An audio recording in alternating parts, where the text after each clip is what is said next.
We are at Stags Leap Winery, which is one of the wines that won the parish judgment of 1976 that put Napa on the map. This one in Chateau Montelena. So we've decided to do a wine tasting. We're up in Napa, and you can't go to Napa without doing at least one wine tasting. So we're doing a wine tasting. We're going to have their extra special barrel select tastings, and we should have a really nice time.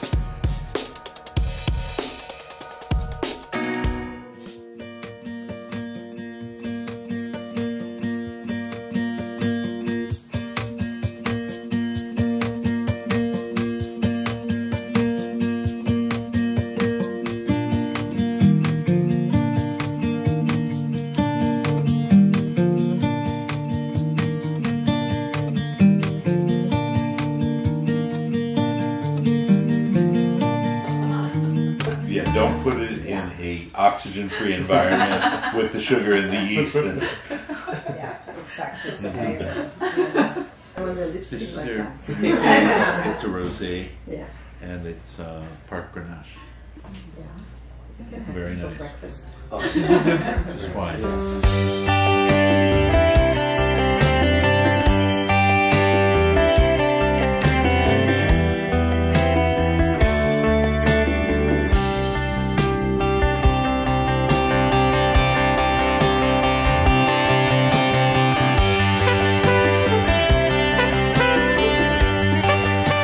This is a really light, crisp Chardonnay, and she was just telling us that it hasn't undergone the malolactic fermentation, so it's a lot more like a Chablis than like a white Burgundy, and it's very nice. It's very light.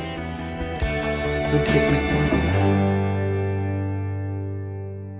The decision was, okay, so Carl, you get the leaping stag, and you get the plural, Stags, apostrophe, Leap Winery.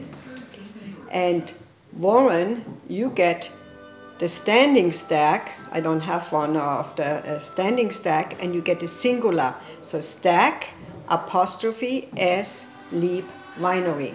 So it's all how you place your apostrophe. So that was the ruling. And then actually,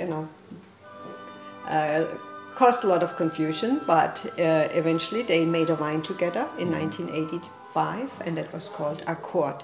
Buried all the hatches, and have been living happily next to each other. So they come. No more gunfire between the houses, right?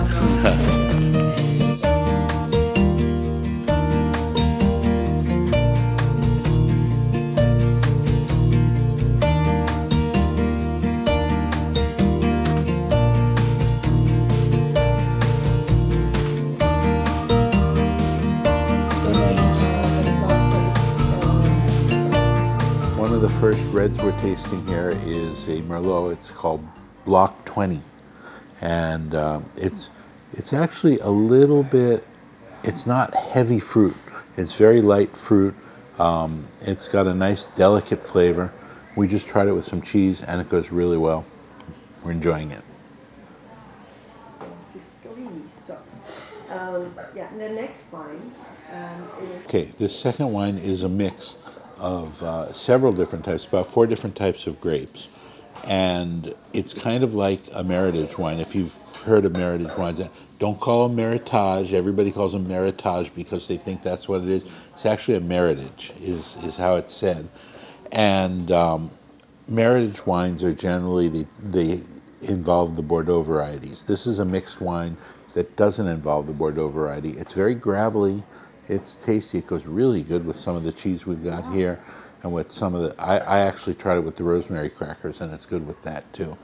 So I enjoyed this, and this is called 12 Falls, I believe. Yeah.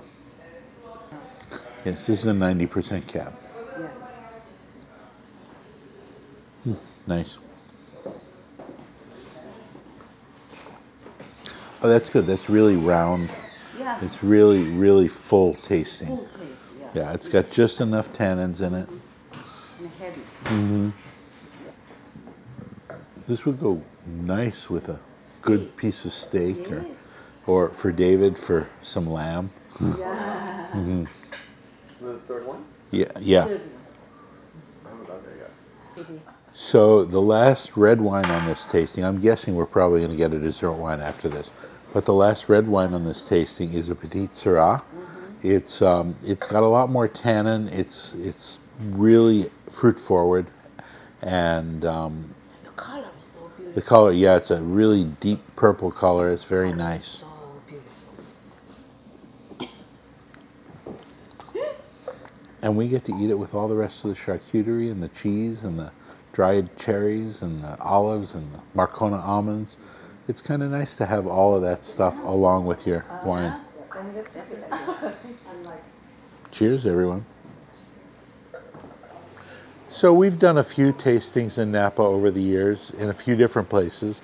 I would say this one was nice. It was very low-key. It was very informative. It was fun. The estate is gorgeous. It's really a nice, pleasant place. If you do an outside tasting, it's fun to do. We did an inside tasting in their inside boardroom type thing. It was really nice. We learned a lot about the history of this place, and we got to taste some really wonderful wines. So definitely worth going.